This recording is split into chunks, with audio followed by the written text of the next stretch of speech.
Greetings and welcome everyone to an all-you-can-geek Gamecast of the year. I'm one of your hosts, Jim Gast, joined by Mike Sneedy, What's up? Corey Feinsod, Ahoy! and Tony Korkanakis. Yo! Welcome, guys. Welcome, listeners. Welcome, viewers. We are live right now on Twitch. We start Tuesday nights at 8 o'clock Eastern.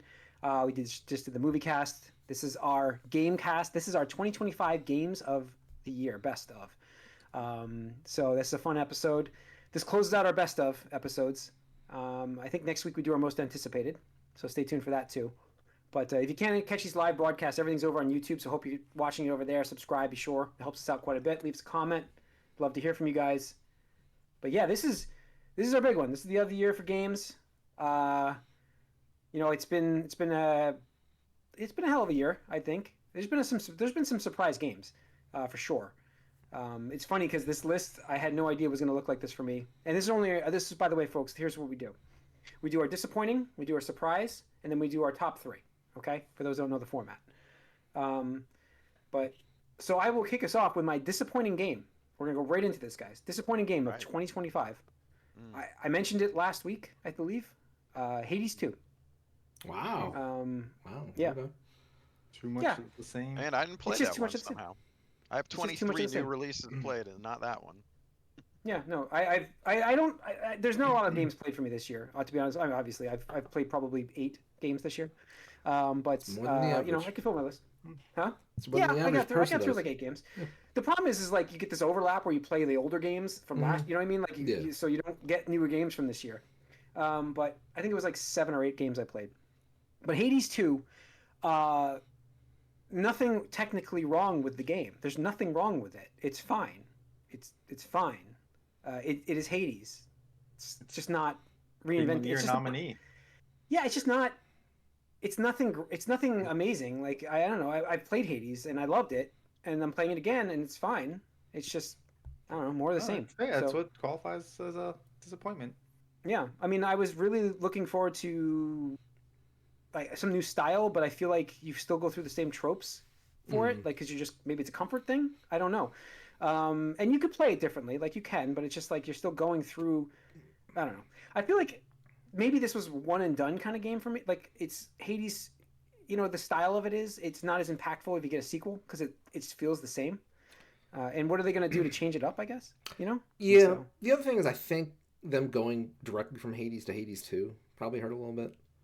yeah, maybe again go back to age of things. Yeah, this is one of those things where, like, I think if they had done another game to let that game shine for a bit, and then be like, "Hey, by the way, we're making a sequel," because like I'm pretty sure they don't do sequels. They don't. Yeah. Right. This is So the first one. so this would have been a bit more special if there was another game, at least one game in between this, because by that time, in like 3-4 years, whatever, 5 maybe, you'd be like, "Oh, damn! Like, okay, Hades. Yeah, I loved Hades. I'm excited to see what kind of things we can do in Hades 2." And it's just, as somebody that loved Hades 1, even I looked at it and I'm like, I just don't feel like going through that again. Like nothing I watched from teasers, trailers, playthroughs, Twitch streams, stuff like that. I was like, yeah, I really need to get this right now. I really need to play this. It was just kind of like, okay, like I'm sure I'd have a good time, I'd have fun, but like it's just not a necessity at this point. I guess I probably played 10 to 12 hours of it. I played a good amount, and it's just gave it enough time where I'm like, yeah, it's not improving. It's not improving. Well, I gave it enough time. I actually played Hades 1 this year, and I liked it enough, but I didn't quite get to like the true ending because I just got burnt out after a while. Mm-hmm. I mean, I beat it like 5-ish times, which feels like a lot, but it's not the true ending yet. So I mean, you need 6. If I remember, I think it was 6 times or something like that. I think it's like 10. I don't know. 11, Is it like that. 10? It's I couldn't crazy, remember, but yeah, something stupid like that. But yeah, no. So that's Hades 2 is my disappointment. Corey, your disappointment. I mean, my disappointment is also a game that was very popular and well received, and that's Monster Hunter Wilds. Ooh. Oh, yeah, okay. I can see that. I mean, the launch was rough for multiplayer, so I was excited to try that, and then it was just so difficult, and I had a bunch of people that I play games with that were also like board games. They were like, "Oh, excited to try this," and then we could get it sync up, and it just didn't work when it had a chance. And so that was disappointing in itself. Yeah. And then Mm. when I went into it, I was like, all right, I'm gonna expect this certain thing, but then it was not much easier than I expected it to be, and it didn't grasp me as much as I was expecting Yeah. to be like going into it. And I think that not necessarily was a bad thing because it was so much more popular, and it was that Elden Ring thing where it like became more accessible. But I guess maybe that was disappointing to me a little bit as well, and I just never really felt like there was a reason to continue to go back to it. Yeah, I'd agree Yeah. with that. It's not on my list at all, but It's 14 on my list. they 14. Jeez. they definitely I took too much. legitimately like up to 17, so I like it. They definitely took too much friction out of the game. Mm-hmm. Where there's some stuff where it's like, okay, this is a quality of life thing, that's good, and there's other things Yep. where it's like, am I playing the game anymore or not? Right? And so it's like, okay. I will I would say like to say the the essence of performance is it. awful. Like Oh, that, I yeah. cannot believe. It's supposedly it's happening at the like within a couple of weeks now that they're going to do a big performance update, which I'm hoping because Oh. I want to go back and try like the Final Fantasy boss and stuff. But I'm just like, anytime I'm like, I don't want to, I don't want to sit through this fucking jank ass like terrible performance. Like even on my pretty decent rig, it's just like just looks like smeared Vaseline all over my screen. I will say Yeah. some of the higher level stuff, since I guess I've probably played this the most now with Ryan, it is hard, the higher level stuff. You have to get there, and it is honestly like a little grindy at a certain point. I got a little tired of having to get the RNG to get the stuff to get the armor that you want, but a lot of it is also self-motivating in this game. Um, that's how, I have, you know, Ryan who loves it, put in like 300, no, he's level like 300 something hunter or whatever, like he just keeps at it. So That's great. when we get high enough level, there's definitely challenges and stuff to do, but um Yeah.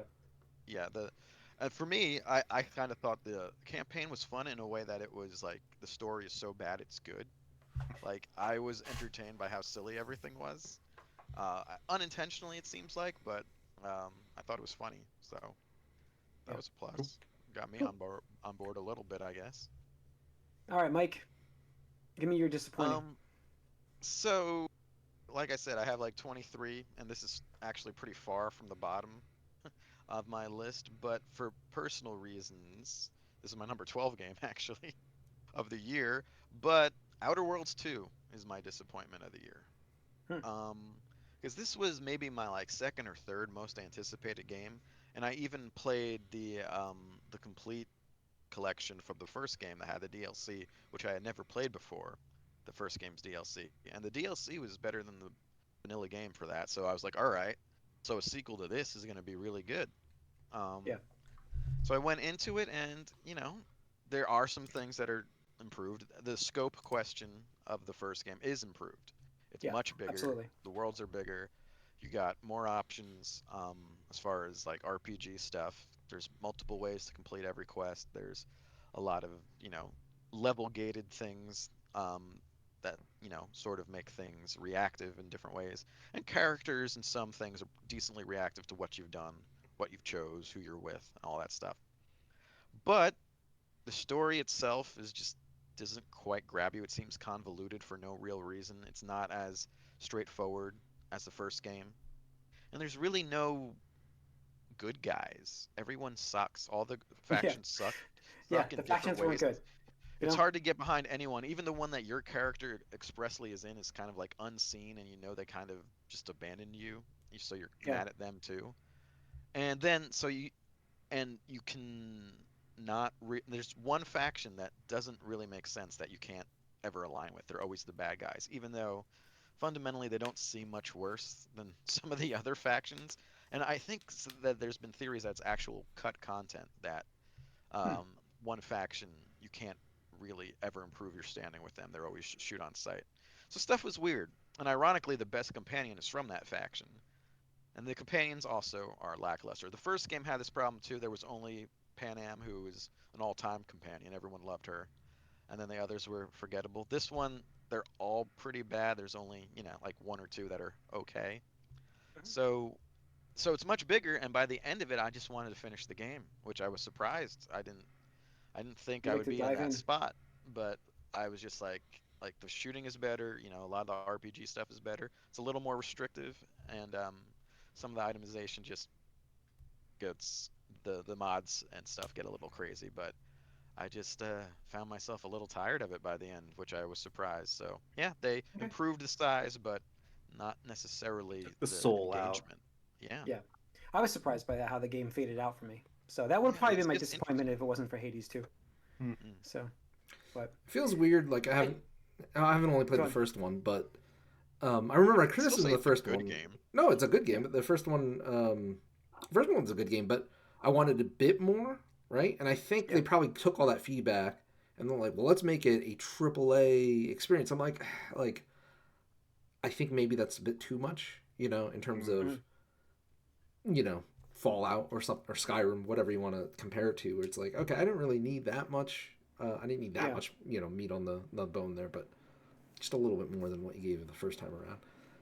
So I just Yep. think it fell victim to, the AAA tropes where it's like, oh, you got to fill in, X, Y, Z, Check marks. check Yeah. marks, right? We're just like, okay. Yeah. It's funny though, because it's really just bigger. Like it's not even like they added like other AAA things. They have the same type of stuff, just a little more flexibility, and it's bigger. Just the That's what we world's kind of bigger. wanted, but they still Everything kind of. takes longer. Yeah. That's the problem. That's the thing. That's the thing. They made it bigger like you wanted, but they didn't improve They didn't make it it. better, Like, right? yeah, make it better. That's it. That's it. Yeah. So, all right, Tony, give me your disappointing.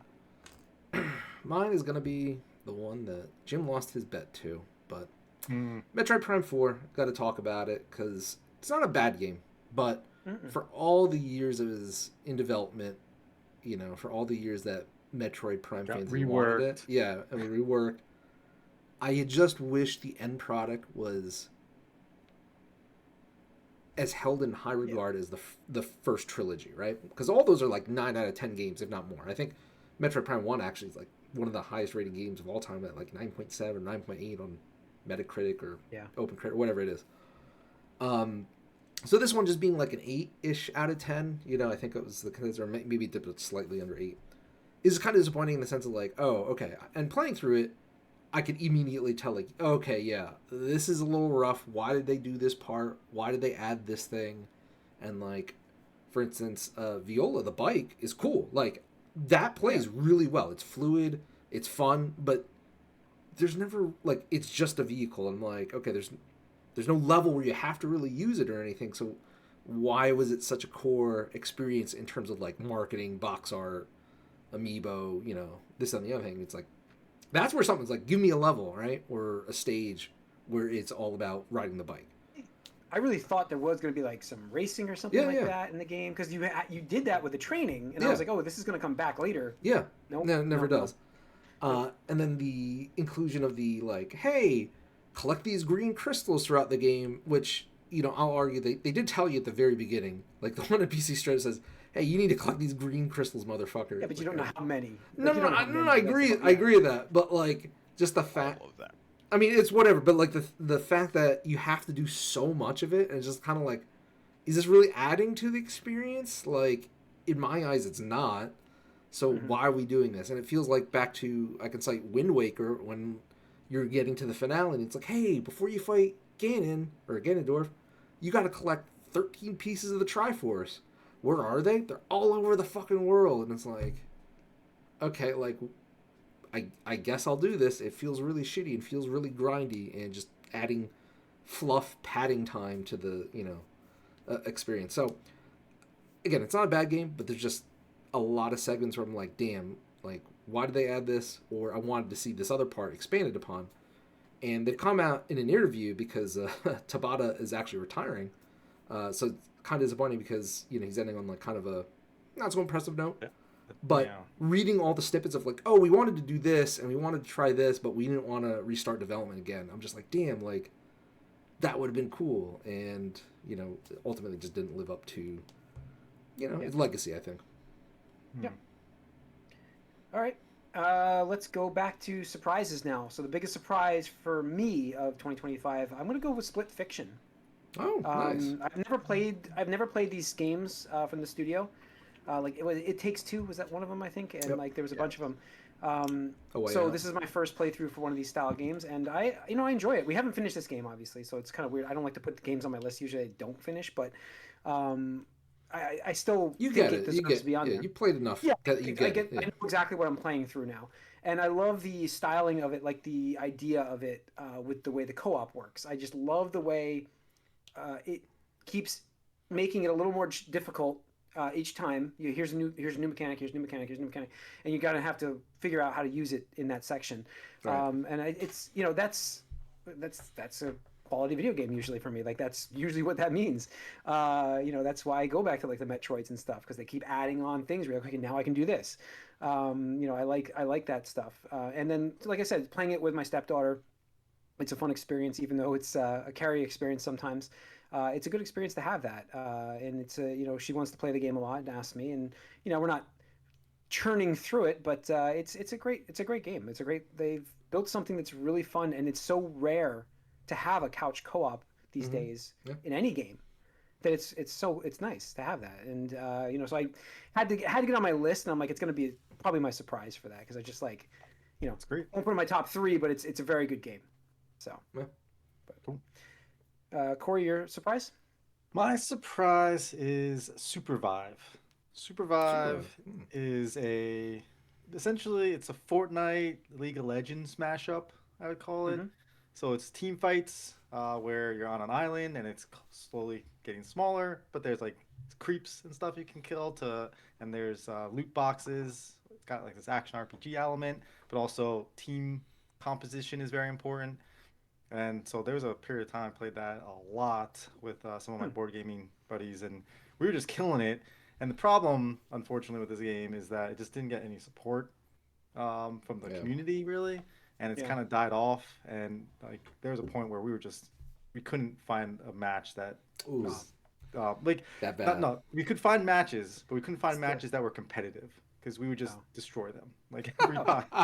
We're just too good. No, I get It that. was like not to like No, pat I myself get on the that. back, but it's like matches are not competitive anymore, and so, but it was such a cool idea, and I thought like I like the isometric view. You get to see like your team composition and the fact that you're also on an island. Everybody's kind of getting closer, but that team aspect of it was really fun.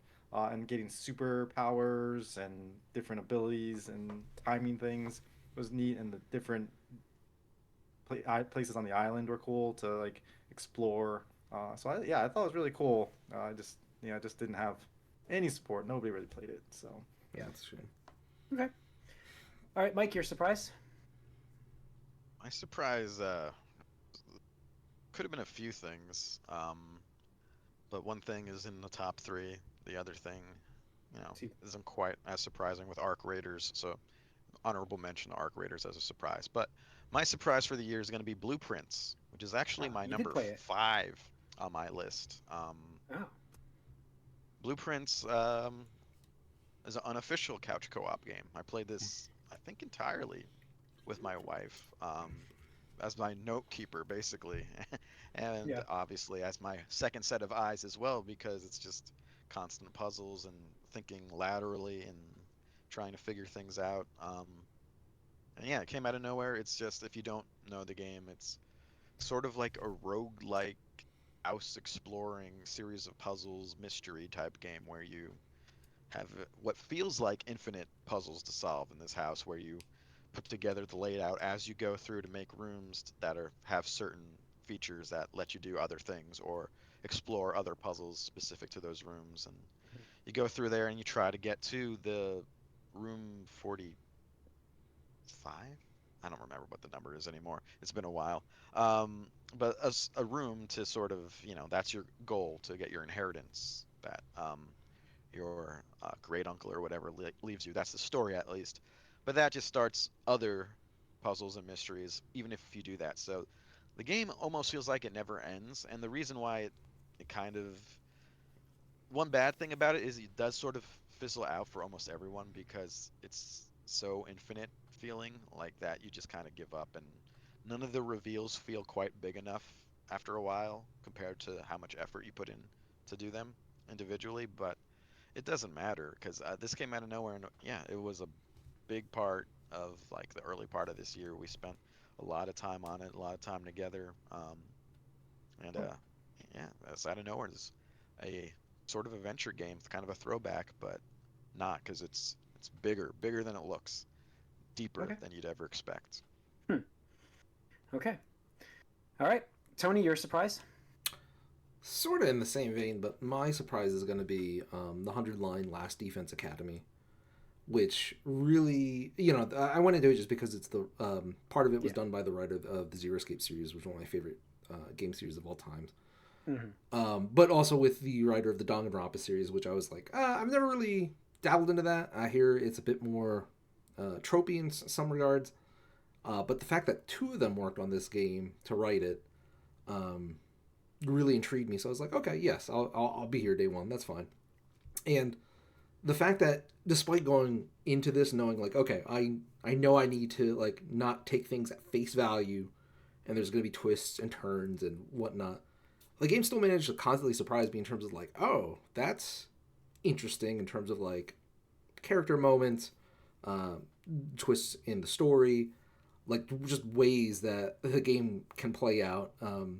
The gimmick here is that the tutorial or the intro is basically a 20-hour experience where you go through the zero route, where it's like, okay, everybody goes through this route with the same experience because you can only make X many choices. And then after that, you can go back and make other choices because you have more information to change your fate, I guess, is the best way to put that.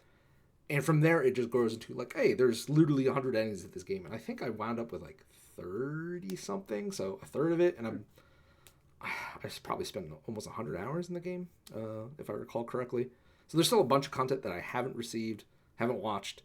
They're even talking about DLC for the game with other writers, saying like, hey, write a guest scenario for us. And it's like, that's pretty cool. This is one of the things where you can get out of the game what you want to get out of it. So I kept playing until I got a route where I'm like, okay, this is a satisfying ending for me narratively. I'm good at that. And I might revisit it down the road because people have recommended other routes. Like, oh, you need to check this out because it explores this character's nuance. Or you go and find out a surprise or the mystery behind this thing on this route.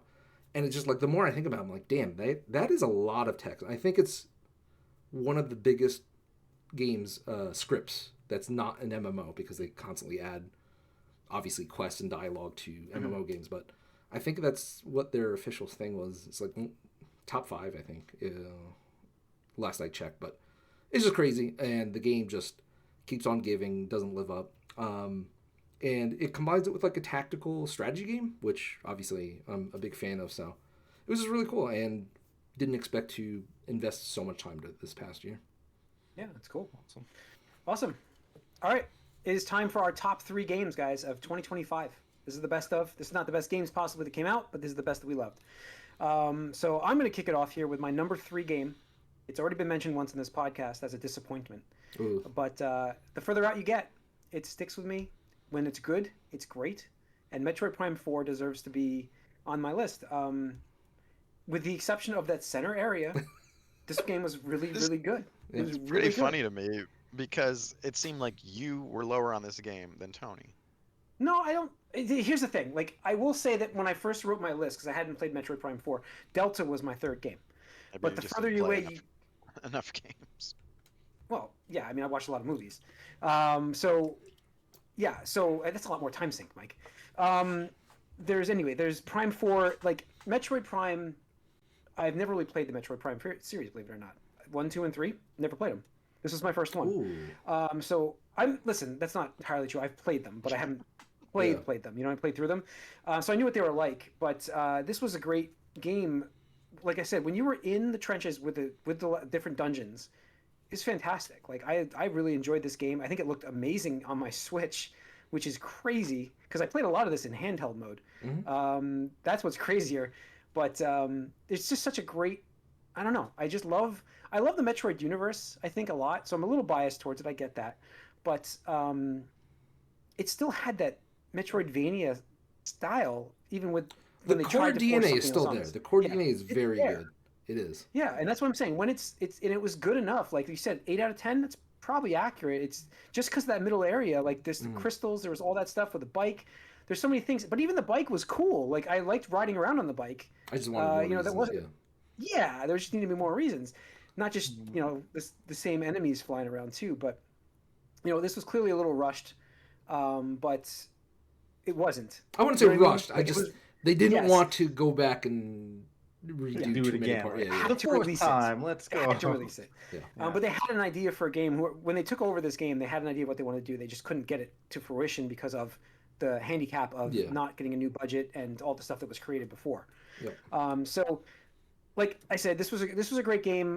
The ending was, I enjoyed the last fight quite a bit. I wish I'd gotten a little more of the ending, but it's a Metroid game. There's not really much endings usually in these games, in general. Just in Metroid games in general. The journey, not the.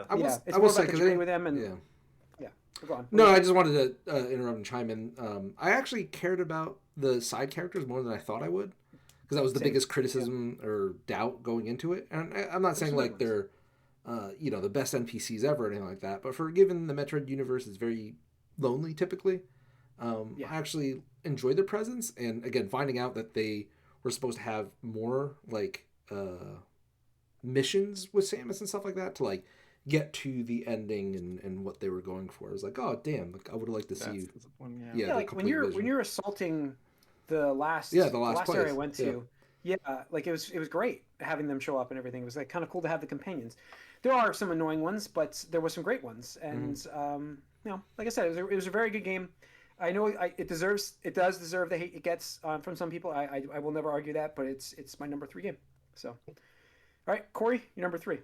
I'm just gonna give an honorable mention to one because I know it's not gonna show up on anybody's list at all whatsoever. Borderlands, and it's because that's because I didn't play it enough. If I played this game more, it'd probably be number 3. But Battlefield 6, I thought was fantastic, and I wish I played more of it. But in any case, my number 3 is Arc Raiders. Oh. Arc Raiders is my number. I never 3 see game. you on it. What are you talking about? Go on. Yeah, well, I don't see you on it either. No, because we're playing. My number 6. No, Raiders it's is still my 6 for me. number 3 game. It's like Yeah. I played it, obviously, like not as much as Mike or you actually. I'm sure because when I probably got halfway through to the before the reset stuff. Oh, the reset. Yeah, so I didn't try for it. I was like, I'm never gonna get there. So what's the point? But the emotions you go through when you're playing that game, it's such a roller coaster. It is.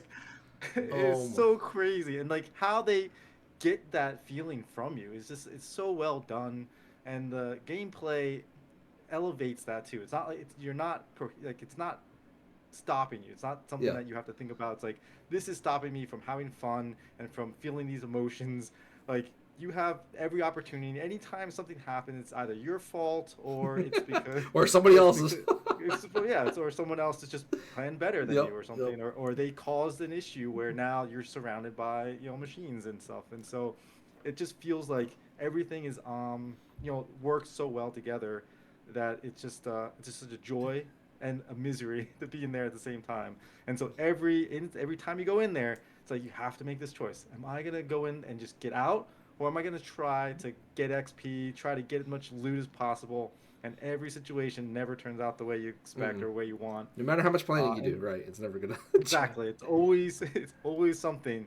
And the way that they've designed it just seems like such a just perfection in that sense, where you have that betrayal. You can have like, oh, we meet up with these people. Yeah, let's do this together. And then it's like someone shoots you in the back and you just take their stuff. They take your stuff. Or you've come up on people and they're battling something. You just like, I'll just wait it out.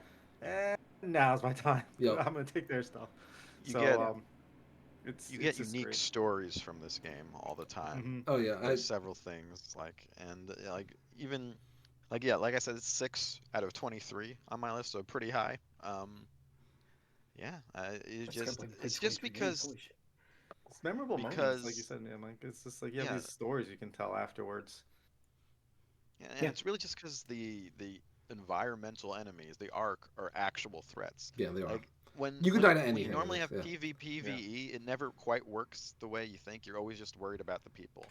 And Yeah. here it's actually reasonable to be like, all the people team up because the arcs are such a threat. Like that, I think it even pushed it that way more than the devs even expected, the level of cooperation for the most part. Yeah, they Not said always, players are nicer obviously. than they were during playtesting. Yeah, than they thought they would be. So it's almost like, lightning in a bottle. They just caught something here without even realizing it a little bit, and And this it is continues to such a be. clippable game. Oh, Like I some have, of the Oh yeah. clips. oh, dude, I have so many We, clips. I need to share them, but I Just actually just had. the last time I played, like me and Ryan, again, who I play with a lot. Yeah, he was all frazzled from a lot of PvP, and we just went in a room and people were clearly running. I thought clearly from Ark, but they just popped in the window and he blew him away. He and we just blew him away. He's like, "Sorry, dude, you spooked us." That was it. Yeah. Yeah, All Yeah, right. this would have made mine. It just narrowly missed it. Just because I'm hesitant to give any live game too much accolades because it can always go to shit. And actually, the patch today I think broke a lot of stuff. So yeah. No, just it's negative fair. of And it. gotta like, but you gotta take it in the moment. I Yeah, didn't even You but count can't. Rivals as a game this year, even though I've been playing it this year. speaking of moments, I had one today actually that was really memorable. So with Salamadas, I went on a night raid solo, and for those of you who don't Boy, know, scary times. they actually That's do. survival horror Yep, practically. they do. It is. They do aggression based matchmaking. So, like, if you PvP more often than other people, you're going to put into lobbies with other similarly The aggressive naughty people, list. right? Yeah, the naughty list, as it's called. So, it's weird. 'Cause I don't know if it's separated, but I just feel that in solos, I can go to Salamadas and I go grocery shopping. It's like, oh, let me go over to assembly. I'll pick up some parts. And, like, people are like, oh, I found this blueprint. Does anybody need it? But if I'm ever doing trios, it's like fucking all out war, like shoot first, ask Yep. questions never. So today I'm playing solos, and I had a couple really good night raid runs on Salamadas. But then this one I loaded up, and I'm going up. I was just about to take the zip up past archives, and I hear somebody behind me. I turn around. I'm about to emote the like "don't shoot" thing, and this guy just starts blasting. I was like, "Oh my god!" Like, okay, like we're talking like less than a minute into the Danny match. I'm like, DeVito where? style. Where did this fucking dude even come from? Right? So while I'm down, because they have a chance to finish you off, his gun going off triggered one of the arcs to come down the stairs, so he had to deal with that instead of finishing me off. I had one loadout that was like, hey, as long as you're sitting still when you're down, you won't lose health, or you can heal to 70%. So I crawled all the way up to archives, hid behind a crate, listening to this dude, fight this arc. He eventually killed it. It was starting to look for my body. Like I have it on I'll clip it, but he's like searching for my body, and then he accidentally aggroed something else.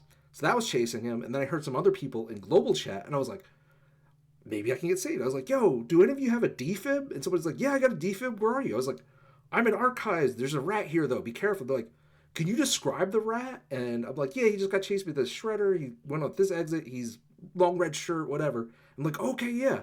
So the one guy comes up, defibs me. Meanwhile, somebody else found that guy, killed him. So we all go down and like just teabag him, and just like chanting rat, rat, rat, like. And I'm just like, what the fuck? Like, this is crazy. Like, I can't explain this. Like, it would never happen like organically in any other type of game. But it's just like, yep, thanks. Like, and he's like, hey, you want this loot? I was like, yeah, sure, I'll take the loot. Like, crazy. Cool. All right, Mike, you're number 3. My number 3 was tough because it's distant from my 1 and 2, and I feel like it's just barely more entertaining to me than like all the way up to my like 9 or 10. But this did make my number 3, and I'm gonna say Ghost of Yote. Oh, cool. Um, it's just the actual combat was. Okay, I didn't hear So, we talk about this too much, but I talked. You might have been out at the I time. was out. I was probably out when you were Yeah, talking you're about it. probably Yeah. out. Yeah. But I have some quibbles with it, obviously. But the combat is such, I think, a step above the previous game. The different weapon styles all feel fun, and I know it's rock paper scissors to a certain extent, but Mhm. you can just power through it too if you want. But first game it felt a little too easy, and this time they really upped the challenge to the point where it's you have to be more considerate, and it's fun to like. It was just fun to find everyone and fight everything. I did all the bounties in this game. I found an optional hardest boss fight and did him as well. Um, and yeah, the story is, while a little frustrating and cliche, it still is compelling and I think a little more present than the story of the first game. Um, This is one I definitely wanted to try. I just never got Yeah, yeah, around to it. same here. Same here. and the exploration and stuff is okay. It's pretty similar to the last time, and there's a lot of different activities to do, although they're all very basic. And once you do them once, you kind of get the idea. But uh, it was just fun to play. It was fun to do the combat. Hmm. Fun to get the armor level, get your stuff all paid off and leveled up, and yeah, it was a Cool. good Ninja E game. Yeah. Nice. Nice. All right. Tony, your number 3. My number 3 is going to be another anticipated game of last year that people had waited a very long time for, but Hollow Knight Silk Song comes in number 3 for me. It would have ranked a little higher if I didn't have so many grievances with very nuanced stuff about the game, where it like just makes me sound like very nitpicky and uber 19 nerdish. for me. But yeah, that game. First of all, just like the art style is great. The music is chilling and beautiful and haunting, depending on where you are in the game. And the challenge, oh man, I really do think that we are at the limit of what humans can achieve in difficulty in a video game without it feeling like cheap, right? Like there's a line where it's like, this is hard and challenging, and like this is just masochism, cheating. right? Or it's like the game is cheating, yeah. like whatever. It's not fun. It's And not like fun. between like Yeah. stuff like Elden Ring and Silk Song, like we're right against that wall where it's like, You can okay, see that that. line is getting blurred. But the game is all about adversity and trying to overcome that, and they give you a lot of tools. My gripes with it is just like the weapons aren't as varied as I would have wanted them to be. And I think the equipment was a step down from the charm system in Hollow Knight, which was, in my opinion, a little bit more expressive. But they traded that for Hornet being more mobile, more agile, and more deadly than the Knight was by default, which is good in a lot of ways. But in some of the ways, I was just like, man, some of the stuff is just crazy. And they kind of take advantage of you in the sense that like they're like, okay, if you knew Hollow Knight and you beat Hollow Knight, we're going to start you off at that difficulty level where Hollow Knight ended and Silk Song begins. Because they had to patch the beginning of the game because too many people found it hard, which is crazy to me because the game just gets more ridiculous from that. But yeah, the boss fights, there's a lot of really good boss fights, some memorable ones. But I just think it overstayed its welcome a little bit too long, especially if you want into Act 3, which a lot of players didn't even know about unless you like went and looked for that information. Because you have to do very specific things with certain NPCs and just collecting things that aren't immediately apparent that it's for unlocking Act 3. But amazing game, amazing value for what they charge. $20 is probably way too cheap. And ruined a lot of other indie devs in that time frame. Definitely. So yeah, and looking forward to it because I know they got DLC coming this year, so I'm sure I'll be equally as frustrated later on this year. Yeah. All right. My number 2 game is Dispatch. I really enjoyed this game quite a bit. Like a lot. Yeah, and it's funny because it's a Telltale style game, but improves so much upon that. So 8 for me. yeah, it was like I said, Mike, I didn't play past 8, so I can't rank something 8. But Dispatch was such a welcome return. Again, Tony, we're going back to the age of things. You know what I mean? Like where things get so far out, you're like, I missed this. Will I miss it again next year? I don't know. Mm-hmm. But it definitely hit when I wanted it. It's an interactive novel, and I turned off the QuickTime stuff because I can't stand smashing buttons. Yeah, but the dispatch sections of the game. No, but the dispatch sections, I didn't know what I was going to be doing in the game at that point because I didn't really read it. I went into this pretty blind, which was great. And I really enjoyed the dispatch sections, like which hero to send out for which calls and to make the most success. And do I team them up and do I waste like another hero and risk getting like missing a mission? And then it's not even that part of it. Like that was great. Then the story. I really enjoyed the story. I really enjoyed the animation. I really enjoyed the characters. That was the best part. All of these characters are very memorable, all of them, and to the point where I'm like, oh, I gotta make cuts I'm like, I can't do this. Yeah. How do I do this? But ultimately, for me, and this is the mark of a really game, and it's tough to do this in this style. It fit what I wanted. Like the whole story flowed to where I wanted to be at the end. Like you can replay a game and you can get your own ending again that you want to get. But I played this game how I wanted to play it, and I got the ending that I really liked. Like I got what I wanted, and that's perfect. Like because you never know where you're going to end up in these choose your own adventure things. And I got what I wanted with everything. It wasn't a perfect ending, and I don't like perfect endings. I think it was a great mix of what I got. My Mass Effect 2 run is a perfect example of that. When I had one guy die, but I could have gone back and fixed it, but I don't need to. I got what I wanted.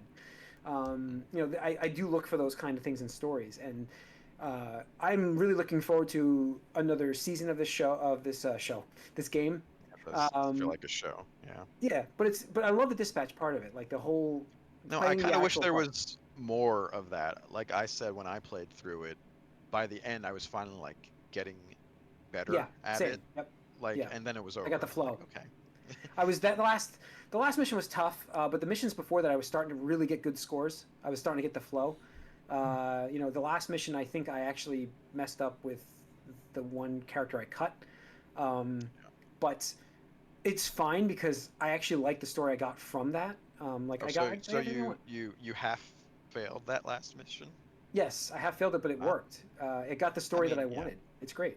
Interesting. So, no, I really enjoyed the game. It was a very big. It could have been a surprise, but it was really good. So. Yeah, I will say with the sea of this new M-rated superhero stuff that while everyone else just wants to go super gory and gritty and everyone's like getting their heads and faces cut off, this one just went horny. So yeah, I prefer this. Horny this and foul-mouthed, but it's funny. not like gory and like drinking gratuitously and violent or anything. no, And also, no, not really. Nothing's too violent in this game. Yeah.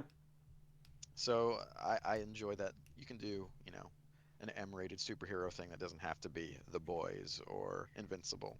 No, it wasn't that bad. Wasn't that gory. All right, Corey, you're number 2. All right, my number 2 might be blasphemous, but it's Borderlands 4. What? No, it's blasphemous. That's not number 1.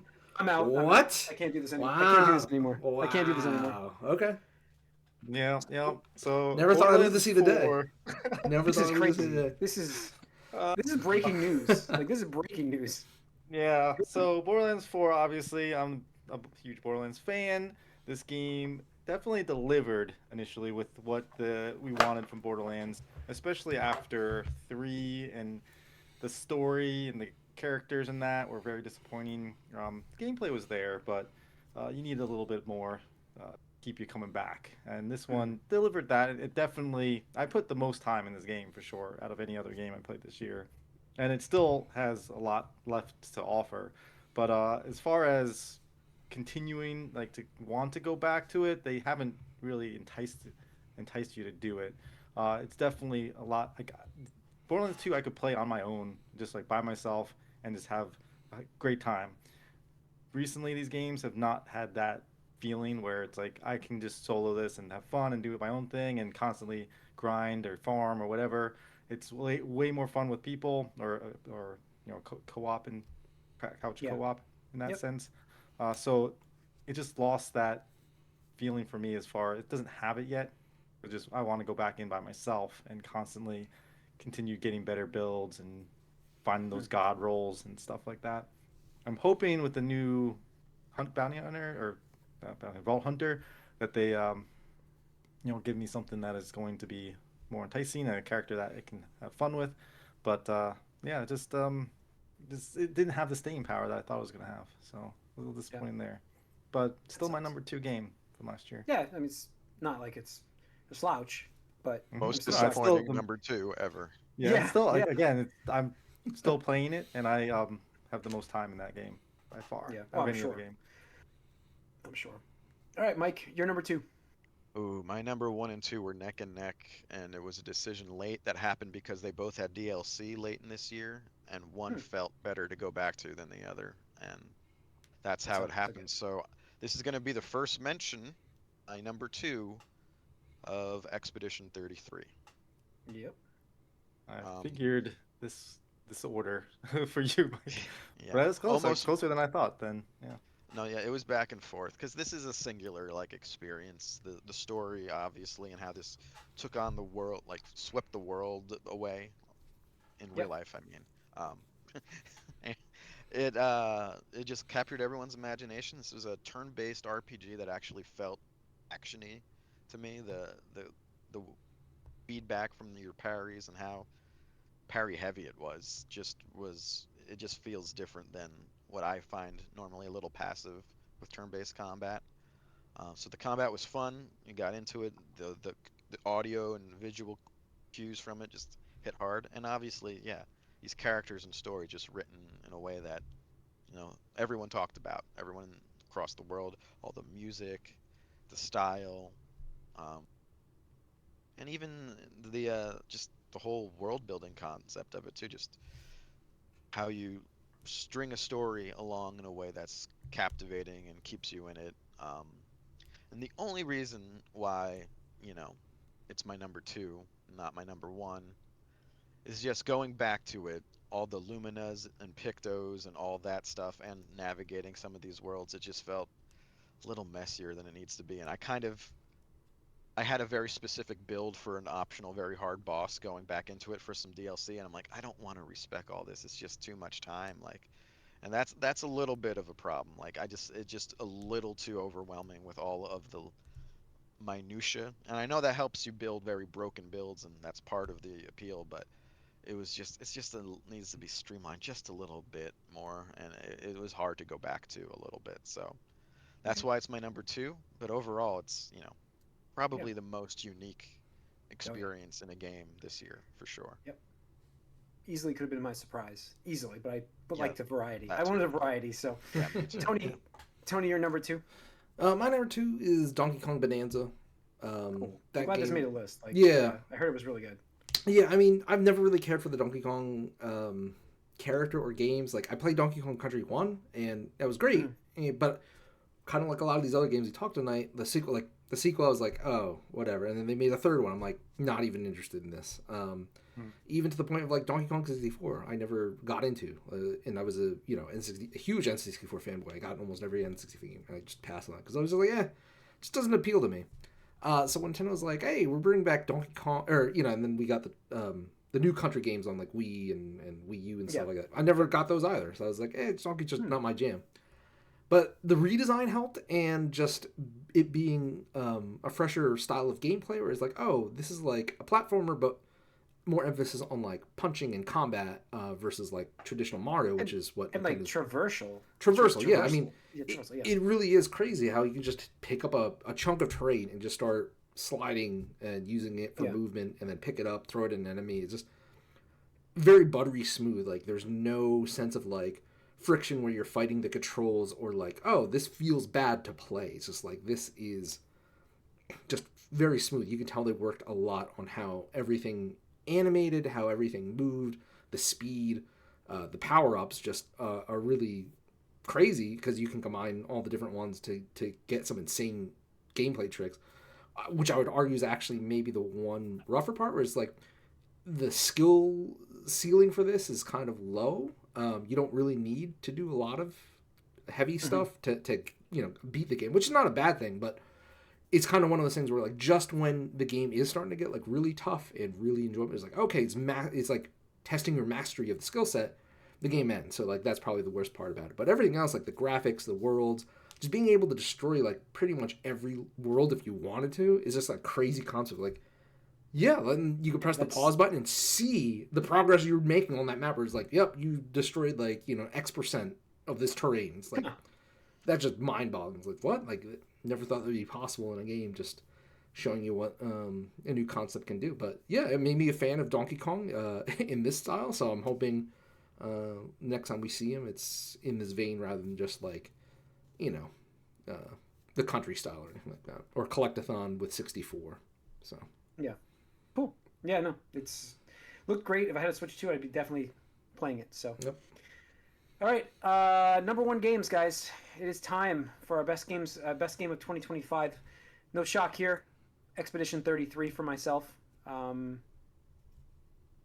So that Yeah, game, that's me too. Yeah, same yeah, here. yeah, I wrote it down for you both. Yeah. I mean, it hadn't been mentioned, but and we all enjoyed it. So Yeah. So yeah, I'll start us off. The music in this game is so memorable. I could still find myself wanting to listen to it. Um, but like the mystery, I think was the coolest part of Yep. trying to unravel what was going on. Like You feel just so the stupid going back to it and seeing like older clips or even playing it again. Just like, yeah, this was obvious. Why didn't we know? yeah. It's just crazy. Like out of nowhere. Like I said, this could have easily been my surprise, easily, because I had no radar for this whatsoever. In fact, it was funny because my entire list there was nothing on my radar I'd be playing here. I told you about this. I told you about this last year. Yeah, this was shocking though. Or like, 2 years ago, whatever it was. But yeah, I mean, to come out with a game with a small studio like this and make it this impactful, because there's, I mean, spoilers for this, folks that we're listening to, like, you get attached to people and they're not there anymore. They will die. It's an situation all over again. Yeah, but this time around it's like playable, like real, like I guess it's the same idea, but main character wise. You know, it's just like such a shock for me, story wise, that nobody was safe. I think that was a cool part of it. The mystery aspect of things, and graphically, they did a fantastic job with the way this world looks. Just the styling of it. I loved the style of the art. It was very bloody, obviously, and I can't say enough about. We're gonna keep talking about it. You guys chime in. Or paint. yeah, so I mean, for me, it was definitely, as you said, there's a mystery, and like you see this monument, this monolith in the background, and you're starting the game off with this garage. Like, what the heck is happening? Like, what are we doing here? And then you sail off this island, knowing that everybody knows this is a suicide mission, but we're gonna do it anyway.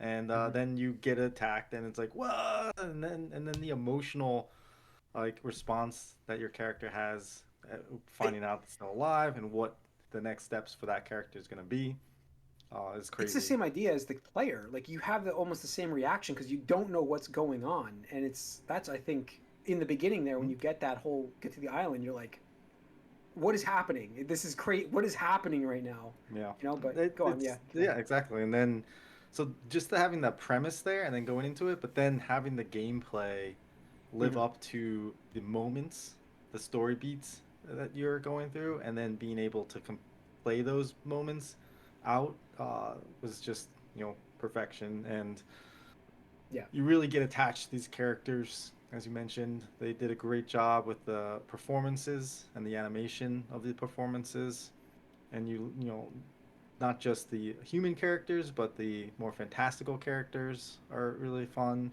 and enjoyable.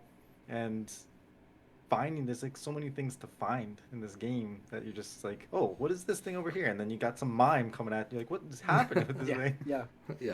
So everything wants to kill you. It's still like haunting as well, and just it has that feel.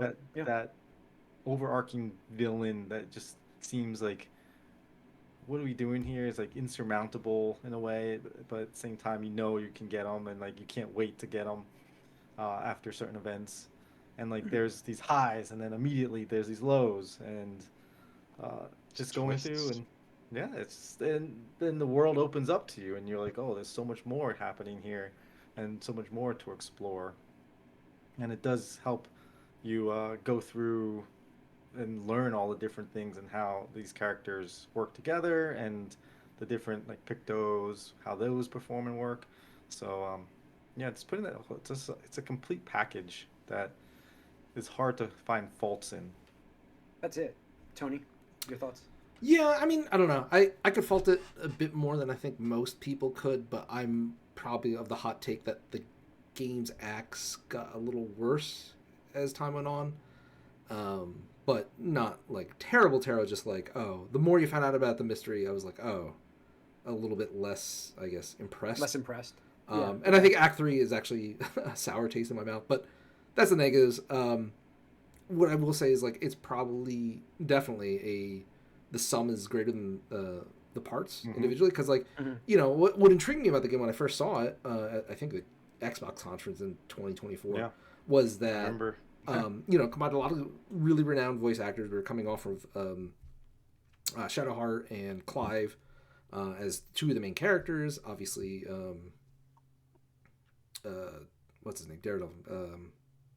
Charlie Cox. Cox. Oh yeah. Charlie Cox. Thank you. Yeah, Charlie Cox. I almost said another name. I was like, that's not right. So like that intrigued me. The combat was cool because I was like, oh, this is turn based, but it also combined elements of like Paper Mario with like timing and parrying with like Sekiro or the Bloodborne games. Not to mention, obviously, there's a lot of inspiration from one of my favorite series of all time, Final Fantasy, and then even more modern favorites like Persona. I was like, okay, like I'm intrigued. I'm here day one. I don't know how it's going to be, but I'm there day one. Yeah, hopeful. There's Right, a lot yeah. to be excited for. Exactly. I And like just the gun aspect of it. Yeah, Yeah. it was like a whole bunch of right. And just the fact that when it came out, it was just so polished and felt good to play, right? There was no part of it where I was like, okay, this was kind of, going back to the Metroid reference, like, oh, this is kind of just threw in there for shruggeries and just to, appeal Filler to episode. whatever. Maybe the climbing for bathing suit stuff, but yeah. I wouldn't agree with that. I think it was just a charm of the older Final Fantasy games where they purposely make you do stupid shit to get just the weirdest rewards that may or may not be worth it at all. But that's what I liked about it. Just I remember the one thing that Yeah. we learned early on that we all like. I thought it was like we all thought like they're counting up like the expeditions, but then we found out it was counting down. Like that blew my mind. I was like, oh my god, what? This is like the 33rd one out of like 100 or something. Yeah, like yeah. this. And it's like a countdown and not a counting up. I remember thinking that was that was really cool. Oh, it's- I just it's love I love the outfits too, like the different. You could change different styles and had each character in their own did you? different style. yeah, they had Well, not bathing customizations. suit style, but actual like Sure. the white outfits and the black. That's why you had to work the hardest to get the bathing suits. Yeah, I don't think I got any of the bathing suits, but Yeah, and Go on. they intentionally even remarked that like we made all the mini games purposely a little janky because that's just how it was back in the day. Because yeah, it's like, hey, we're an RPG developer. What do we know about a volleyball game or what do we know about a platformer, right? But it's like we're gonna do our best, and it's gonna feel a little that way, and it's gonna feel like a little frustrating, and you're gonna have to attempt it a couple times. But anyway, the story is so cool. It just starts off with that mystery, right? Where you're like, oh, this is a tragic thing that happens. Why is this happening? And obviously, we're on board to stop it. And then, right when you get there, shit hits the fan, and the point of view character at that point is just like, yep, like this is fucked up, and you got a very grim, scene that's thankfully interrupted by one of the other characters in the game. It's like, okay, well, we gotta fight, and it's so memorable, right? With the lines, whether it's absolutely. for those that come after, right, or parry it if you want to be Mimi and stuff like that with Mael. It is fun all the way through with terms of like power scaling and just the progression of skills, like Act 1 to Act 2, and then Act 3. Just obviously you're blowing the lid off, and I love that because I like that sense of power. It's like, okay, I'm unstoppable at this point, right? Like virtually unstoppable, and it's such a contrast because in the beginning of the game, when you fight like one of those mimics or one of the accidents, you're like, holy crap, I'm dying a lot right now. I can't get the timing of these parries down, or et cetera, et cetera. And by the end, you're like, yeah, let me do like a 8-hit, 10,000 plus, 100,000 combo, whatever. And it's like, fuck off, right? I love that. I love that 99999 cap. I love the cap they did 9999. Yeah, it was great. You couldn't do damage. Right, exactly. that aspect. Homage again to Final Fantasy. Back to Final Fantasy. Right, Yep. just the fact that it gave so much love to the things that came before and really added their own twist and released a product that was just so solid from start to finish. No performance issues, just a solid price point. It's lightning a bottle, in my opinion. And I would say one of the negatives of it is just like I have talked to so many people about it. It's reached the cultural zeitgeist with a more widespread audience, typical to an RPG series usually does. To the point where I'm like, damn, like arguing with some of these people is just like talking to a wall, where I feel media literacy is just gone out the window, and it's like, holy crap, you people just. Again, it's like those back in the old days on like GameFAQ forums with Final Fantasy 7 or 8. It's like, oh my god, did you read? Are you skipping all the dialogue? What are you doing here? But yeah, just Fantastic game that's gonna, obviously stick with me for a long time, and made me a fan of Sandfall. Interested to see what they will do with the Clair Obscur series next. I'm interested to see what they build us. I don't know what's gonna happen with that. Yeah, we don't know. We don't know. All right, Mike, your number one game. My number one. There's no surprise. We know it. I wrote it down already. Writing the wrong of the Game Awards is Kingdom Come Deliverance 2. Yep. And so this game kind of ruined all the RPGs for me. That I played a lot the rest of the year, but it kind of definitely ruined Oblivion Remaster. That felt like shit. I did not like playing that game. After this one's so Mike, this is so technical. This is crazy that this I still find it. I don't consider this game hard. You just gotta. No, it's just I'm saying technical. I'm not saying hard. Technical. I don't. So I did play the previous game like 2 years ago. So the timing was. You got really into that. Yeah. Yeah, no, I played through that one as well. I only left a few things undone, but I finished the story obviously. But yeah, this game, So if you ever been to medieval times, if you've ever been to a Renaissance fair, you should play this game. If you have any interest in that time period whatsoever, this game you have to play this game. So this has one of the best scaling, the feeling of leveling up yourself, because you start out so bad at everything. Your character, your Henry, you start so bad, and then eventually you become just like the richest person with all of the stuff, stronger than everyone. You still probably don't want to fight more than like 3 or 4 guys at once, because it is still pretty realistic. But you can fight 3 guys, which is not something you can do in the early part of the game. And yeah, everything just feels so tangible and reactive in this game compared to other games I've played this year, like Outer Worlds also. Like, you can take the shirt and armor off someone's back if you knock them out or take them out. If you can steal anything when you pay money to someone or trade items to someone, if you sneak into their house, into their chests, you can find those items or that money. It's still there. It's real. If someone catches you sneaking into your store, tells you to leave, and you do, so you're like, okay, I'm good. Then you come back and still steal their shit, they'll figure it out it was you. They're like, yeah, you were here being suspicious. Obviously, you were the thief, and now you're wanted. But if you level up your speech enough, you can gaslight all the guards and be like, look at me. Would I steal something? No. Come on. I'm going to talk to your lord about this. And so everything, and yeah, it's technical in a way where your armor degrades, your clothes degrade, you have a hunger meter, you need to sleep. But all that can be leveled up. You have perks to address those things, and it's just fun to manage in a way that's interesting, because I don't go for all those detailed little things that get in the way, I feel like, but they kind of don't in this game. And I enjoy the combat as well. Once you learn certain Master Strike things, like it's much easier. But yeah, and the story is good. The characters are memorable. Henry and Hans, and actually, if you want to, some of the actors for those characters have played the game a lot, and they're good ambassadors for the game as well. You can find them. It's funny. What's his name? I don't remember the guy who plays Henry's name, but he has a YouTube series where he's playing it. And he wasn't much of a gamer before it, but he is now trying to play it, and it's pretty funny because you can be a psychopath in this game, or you can be a real nice guy. Very reactive, good story, fun, big, expansive, long, historically accurate, and yeah, it's every time I went back to it, I enjoyed my time, even if I'm just blacksmithing or playing dice or pickpocketing people or winning tournaments. There's much to do, and you can do it all, and yeah, it's just the most immersive game maybe ever, and one of my favorite open worlds maybe ever as well. So, yeah. Kingdom Come Deliverance 2. I would just quickly like to point out to all of our listeners and viewers that Mike now has two RPG games on his Game of the Year list.